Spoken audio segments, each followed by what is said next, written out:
Mic দিয়েও বলা হয়েছে আমাদের গ্রামের যুবক সকল ভাইদের দুঃখ ভরাক্রান্ত মন নিয়ে বলছি, আমাদের ঈমান এতটাই দুর্বল যে আমাদের ইসলামের উপর শকুনের থাবা বসে গেছে, সেই ইসলামকে বাঁচাতে আমরা এক পাও আসিনি। এই ইসলামকে ধ্বংস করার জন্য যুগে যুগে আবু জাহেল ছিল। এই ইসলামকে ধ্বংস করার জন্য নবী করিম সাল্লাল্লাহু আলাইহি সাল্লামের জমানায় দুশমন ছিল।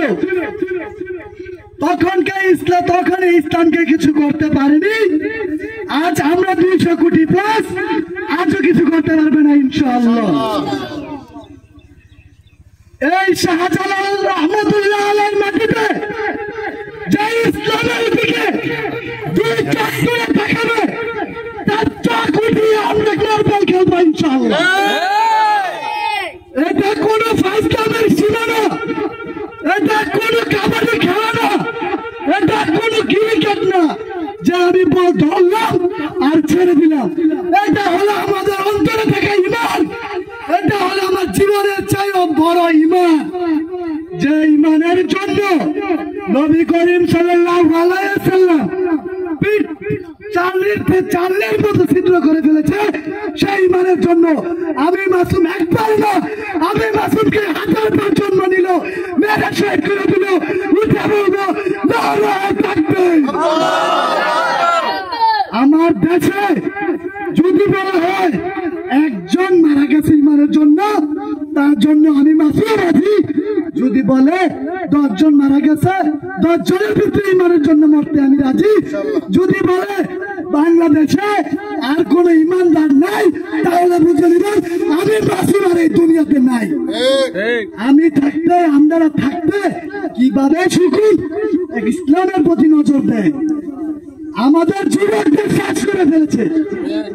ফ্রি ফায়ার, পাবজি, নারী, মদ, যৌনতা, টেলিভিশন, সিনেমা, নর্তকী, নাচ দিয়ে তাদের ঈমান ধ্বংস করে দিয়েছে।